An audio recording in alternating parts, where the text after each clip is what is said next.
The Witch of Atlas by Percy Bysshe Shelley.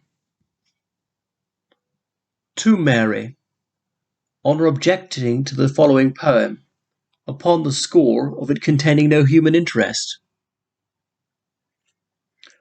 How, my dear Mary, are you critic bitten, for vipers kill though dead, by some review, that you condemn these verses I have written, because they tell no story false or true?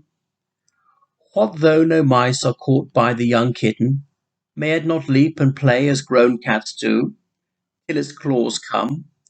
Prithee, for this one time content with thee with a visionary rhyme.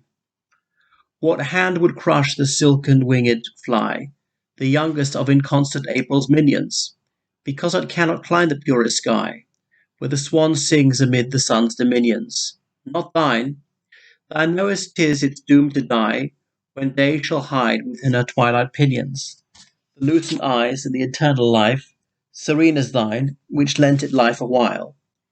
To thy fair feet a winged vision came, whose date should have been longer than a day, and o'er thy head did beat its wings for fame, and in thy sight its fading plumes display. The watery bow burned in the evening flame, but the shower fell, and the swift sun went his way, and that is dead. Oh, let me not believe that anything of mine is fit to live. Wordsworth informs us he was 19 years, considering and retouching Peter Bell, watering his laurels with the killing tears of slow dull care, so that their roots to hell might pierce, and their wide branches blot the spheres of heaven with dewy leaves and flowers. This well may be, for heaven and earth conspire to foil the over-busy gardener's blundering toil. My witch indeed is not so sweet a creature as Ruth or Lucy, whom his graceful praise clothes for our grandsons, but she matches Peter, though he took 19 years, and she 3 days in dressing. Light the vest of flowing metre she wears, he, proud as a dandy with his stays, has hung upon his wiry limbs a dress, like King Lear's looped and windowed raggedness. If you strip Peter, you will see a fellow, scorched by hell's hyper-equatorial climate, into a kind of sulphureous yellow, a lean mark, hardly fit to fling a rhyme at, in a shape of Scaramouche, in hue Othello. If you unveil my witch, no priest or primate can shrive you of that sin, if sin there be in love when it becomes idolatry. The Witch of Atlas. Before those cruel twins, whom at one birth incestuous change bore to her father Time, error and truth had hunted from the earth all those bright natures which adorned its prime, and left us nothing to believe in worth the pains of putting into learned rhyme. A lady witch there lived on Atlas mountain, within a cavern by a secret fountain. Her mother was one of the Atlantides. The all-beholding sun had ne'er beholden, in his wide voyage o'er the continents and seas, so fair a creature as she lay enfolden in the warm shadow of her loveliness. He kissed her with his beams, and made all golden the chamber of grey rock in which she lay. She in that dream of joy dissolved away. 'Tis said she first was changed into vapour, and then into a cloud, such clouds as flit like splendid winged moths that about a taper, round the red west when the sun dies in it, and then into a meteor, such as caper on hill-tops when the moon is in a fit, then into one of those mysterious stars which hide themselves between the earth and Mars. 10 times the mother of the months had bent a bow beside the folding star, and bidden with that bright sign the billows to indent the sea-deserted sand, like children chidden at her command that ever came and went, since in that cave the dewy splendour hidden took shape and motion, With the living form of this embodied power, the cave grew warm. A lovely lady garmented in light, from her own beauty, deep her eyes are, two openings of unfathomable night, seen through the temple's cloven roof, her hair dark, the dim brain whirls, dizzy with delight, picturing her form. Her soft smiles shone afar, and her low voice was heard like love, and drew all living things towards this wonder new. And first the spotted camel leopard came, and then the wise and fearless elephant, then the sly serpent, in the golden flame of his own volumes intervolved. All gaunt and sanguine beasts her gentle looks made tame. They drank before her at her sacred fount, and every beast of beating heart grew bold, such gentleness and power even to behold. The brinded lioness led forth her young, that she might teach them how they should forego their inborn thirst of death. The pard unstrung his sinews at her feet, and sought to know, with looks whose motions spake without a tongue, how he might be gentle as the doe. The magic circle of her voice and eyes all savage natures did in paradise.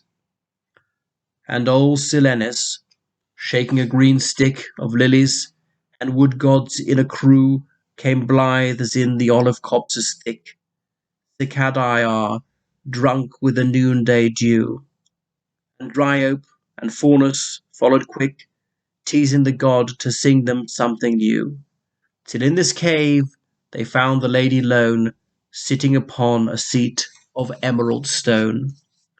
And universal Pan, 'tis said, was there, and though none saw him, through the adamant of the deep mountains, through the trackless air, and through those living spirits like a want, he passed out of his everlasting lair, where quick the heart of the great world doth pant, and felt that wondrous lady all alone, and she felt him upon her emerald throne.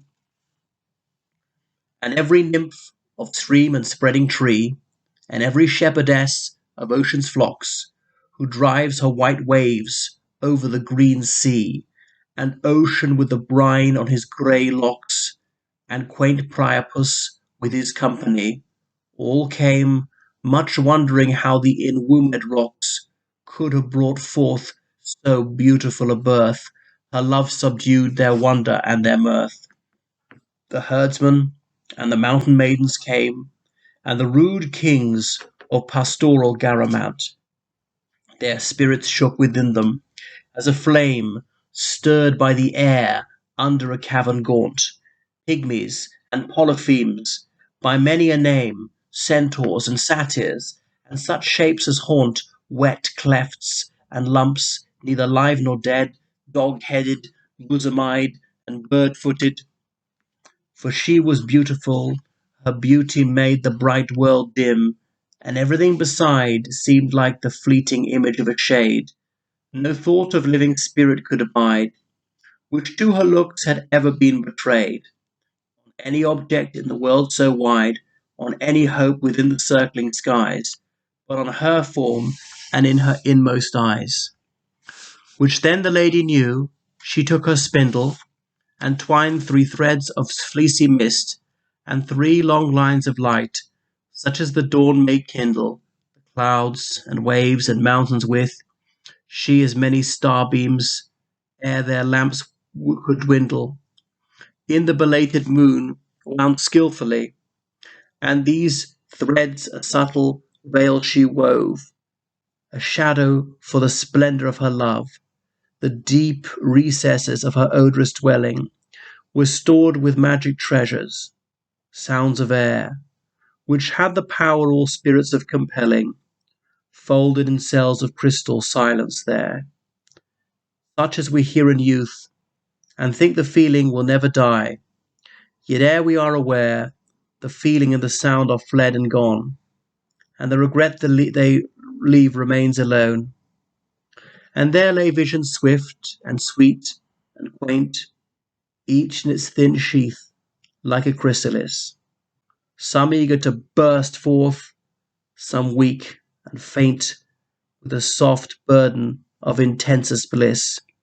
It is their work to bear to many a saint whose heart adores the shrine, which holiest is, even loves, and others white, green, grey, and black, of all shapes, and each was at her beck. And odours in a kind of aviary of ever blooming Eden trees she kept, clipped in the floating net a love-sick fairy had woven from dew beams while the moon yet slept. As bats at the wired window of a dairy, they beat their vans, and each was an adept when loosed and missioned, making wings of winds to stir sweet thoughts or sad in destined minds.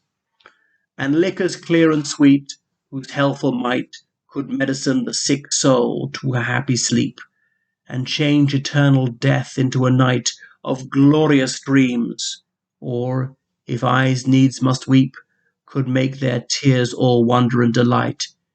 She in her crystal phials did closely keep. If men could drink of those clear phials, 'tis said the living were not envied of the dead.